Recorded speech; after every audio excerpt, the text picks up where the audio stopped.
Hello and welcome to my channel. If this is your first time. If you're a returner, welcome back.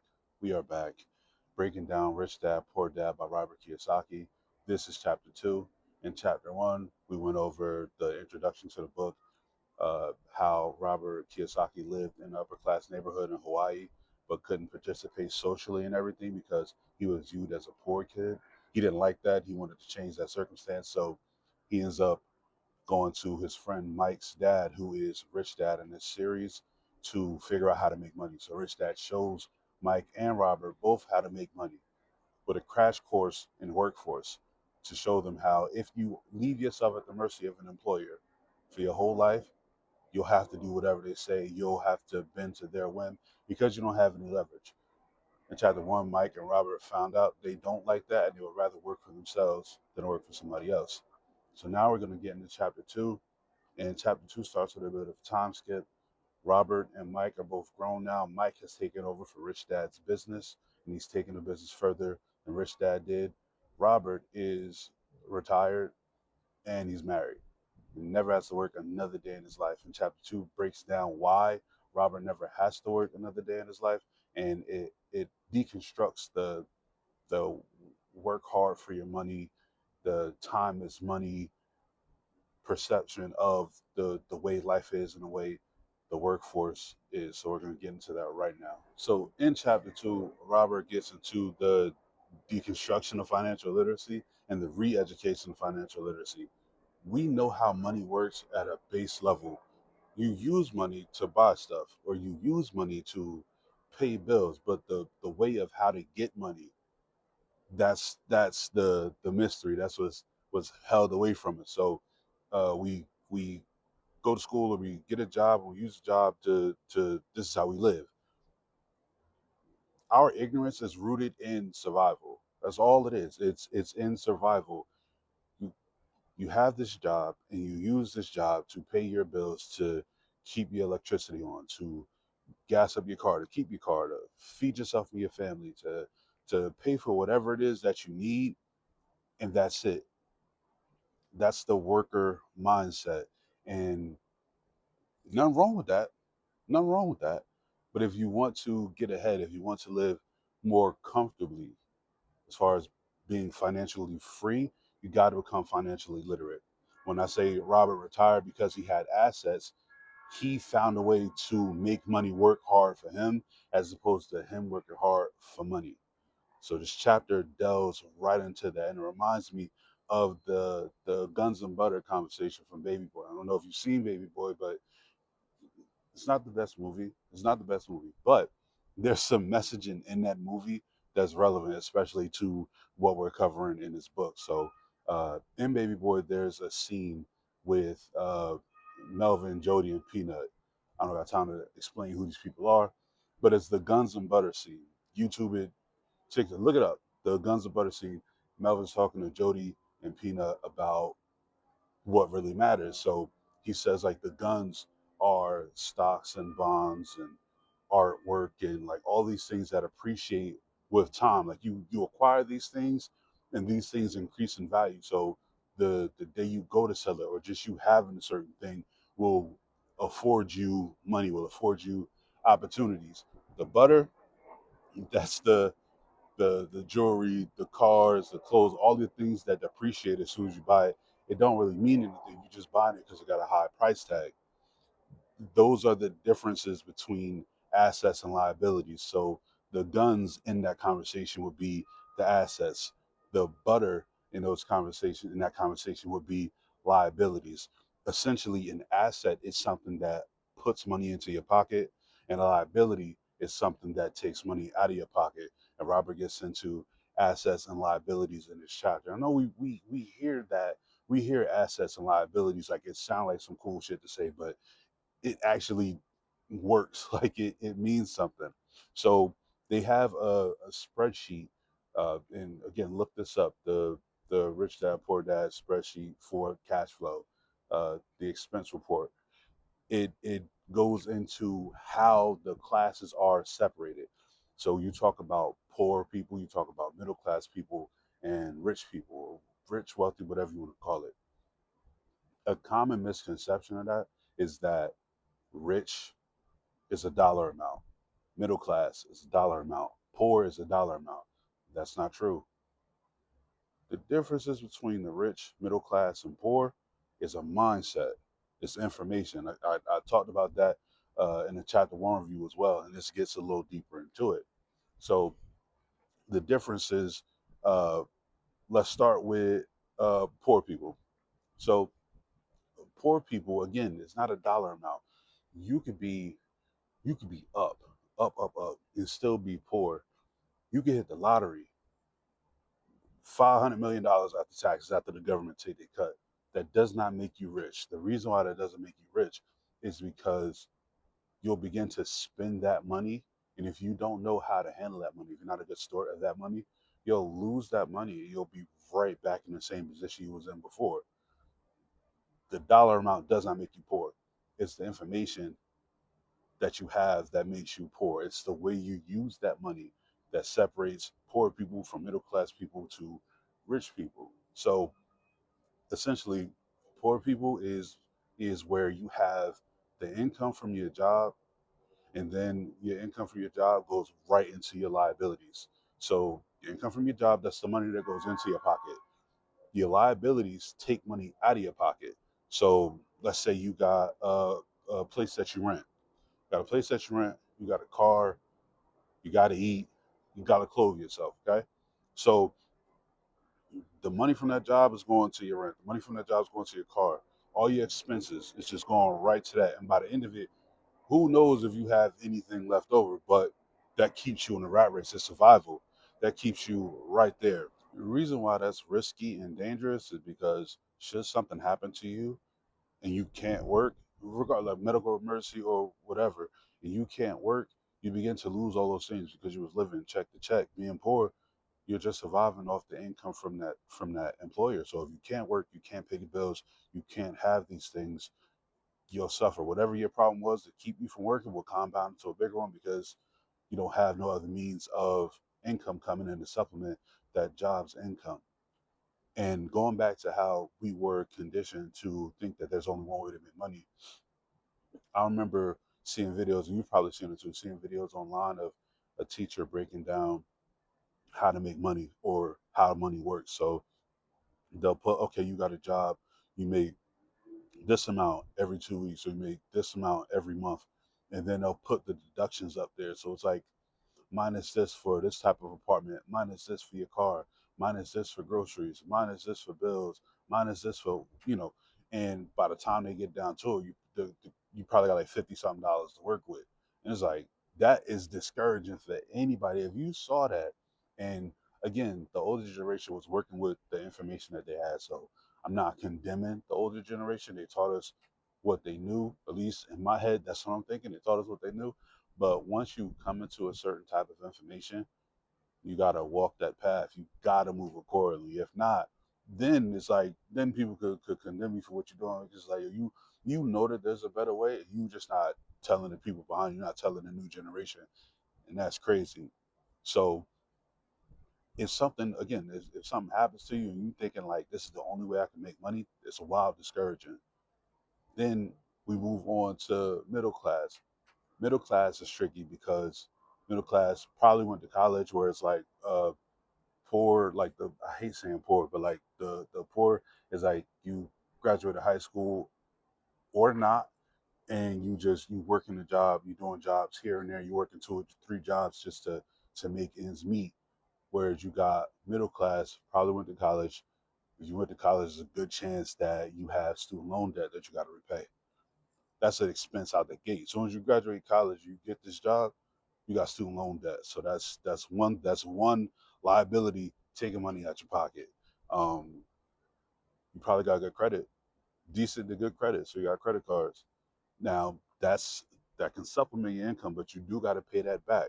So you got credit card debt. That's another liability. Got a more expensive apartment, better rent, or you got a house, you got a home, and paying a mortgage on a home. That's taking money out your pocket. That's a liability. Robert talks about a theoretical couple in his book, middle class. They meet, they get married, have a family, have a baby. That's an expense. Uh, then they get promotions at the job, so now you're making more money. So okay, cool, make more money, but the more money they make, the bigger their bills become, or the more money, more problems, if you will. The problems increase with the money because the couple aren't they're not doing stuff to acquire assets. They're just taking the more money and paying for more stuff. But again, if something happens to them and they're no longer able to work, those things will begin to suffer. They might have a little savings tucked away though. Like so, it's not like a poor person where if a poor person can't work, a poor person can't eat. Middle class, you might have a little savings, but then that savings begins to dwindle after time. And it's like if you don't work and we don't get back to work, these problems will catch up to us. Robert gets into the refinancing of a home and putting money on the back end and how that creates a bigger problem and that keeps the middle class people in the rat race because again you have more things to work with as far as money goes, but if you don't have enough assets to support your lifestyle, your assets fund your lifestyle, you don't have any of that, you just got the income from your better paying job. So more money coming from a better job. And then credit cards to I guess stave off you having to pay stuff immediately, you end up back in the same position. And you could float in the middle class for a little while, but with inflation and the way things are going again, look around, the way things is going is like it's only a matter of time before that catch up to you. So again, you have to get your hands on some assets, something to supplement that income, something to give like a buffer or a cushion in between income, savings, and we're in trouble. Like you got to find some type of asset to supplement that. So the biggest difference between poor and middle class is that middle class has more resources, or they might make more money. But again, the decisions that you make with said money defines who you are in this scale. Now, where it gets interesting for me is when we get into the rich part of the spreadsheet, when they talk about the information or the resources that the rich have that the middle class and poor class don't have. This is the biggest separation, of the widest gap in this whole chapter because when you break it down, it's like again, it's more about what you know and how you apply what you know that separates you. So not only do the rich have a high income from a salary or a job, but they also have assets, and assets supplement the income that they get from the job. So you get money from your job and you have assets that's putting money in your pocket while you're either working or not working. So an example of an asset would be like a rental property. Um, the rich have own houses that they don't live in. So you, the rich would rent out. You rent out properties if you're rich, rent out the properties that you own. The tenants pay that rent in that house. The money that you get from that rent funds your lifestyle. Like other people are going to work. Like you have a house, you are cool. Boom. You can do rental property or commercial property, whatever it is that you own. People pay that rent. Your tenants pay that rent, and the money from that rent again, it puts the money in your pocket, and you get to spend that money on whatever it is that you want.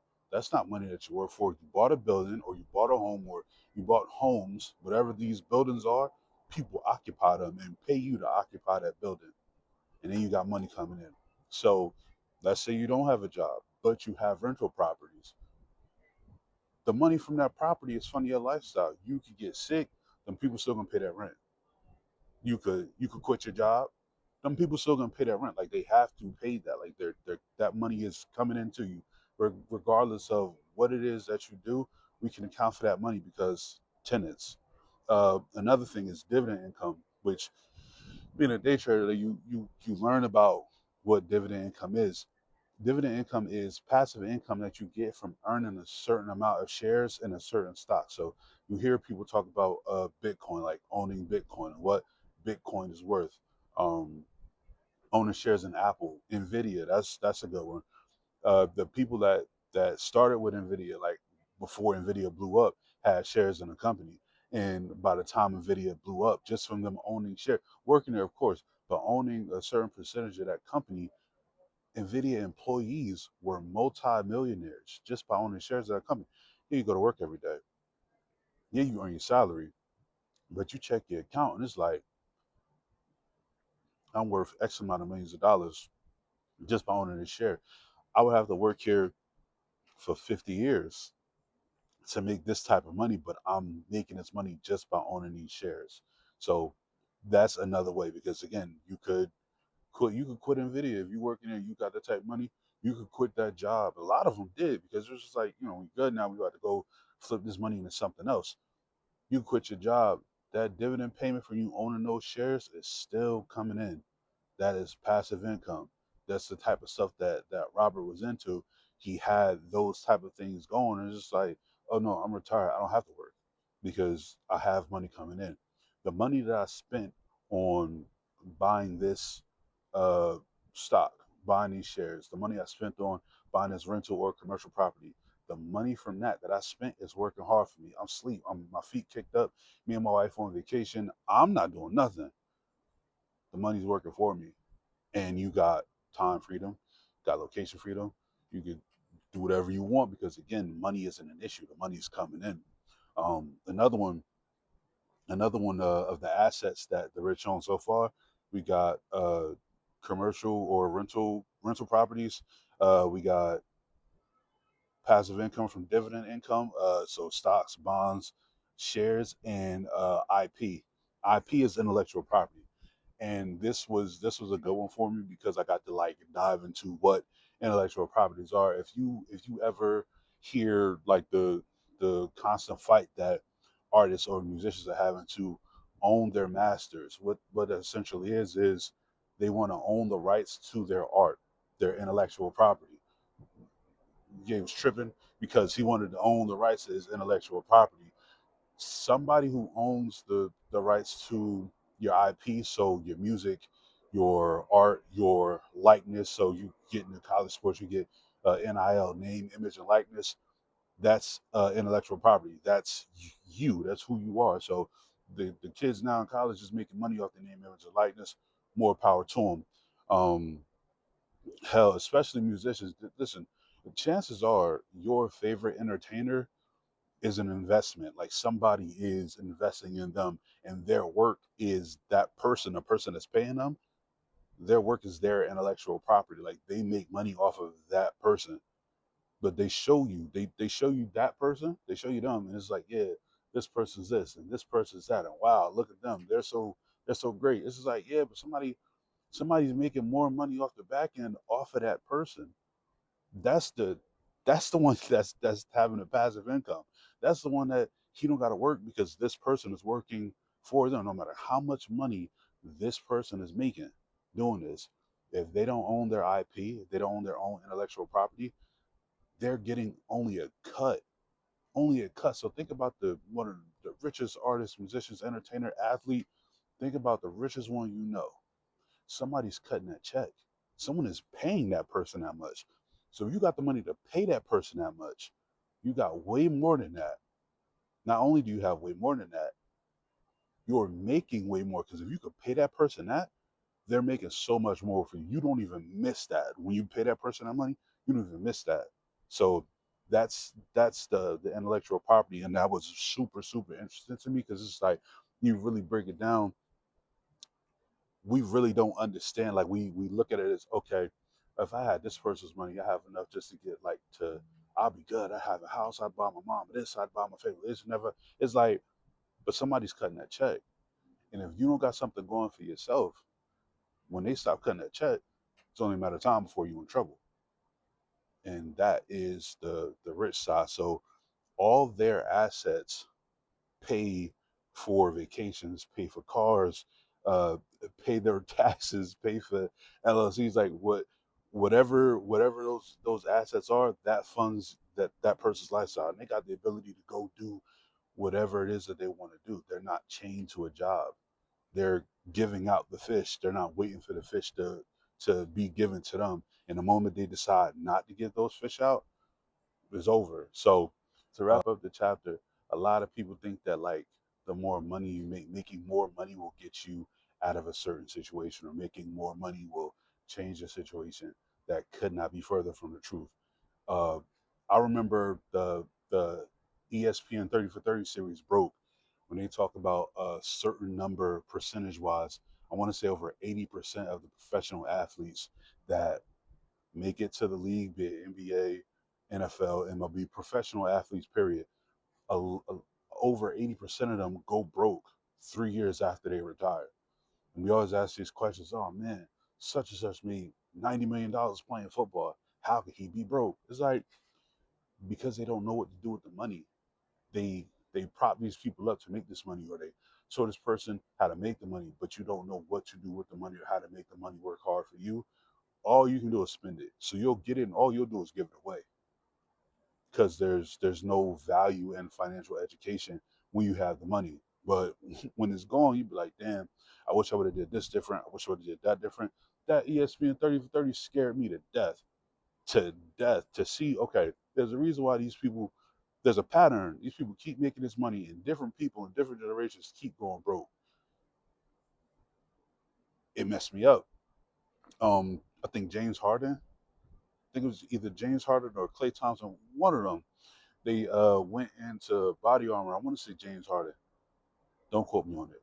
They went and invested in Body Armor with Kobe, and now that investment like tripled. So now you even got professional athletes getting smarter. You got entertainers getting smarter and applying these principles and these methods to further themselves, to get themselves out of certain situations. And once they fulfill these contractual obligations, it's like, all right, cool. Now I got XYZ, and now I can live. And this music label could not sign me again, or I can go independent if I want to, and never have to work again because they established their own foundation of financial literacy and financial freedom. All right, so I just want to add, just like as a caveat, right?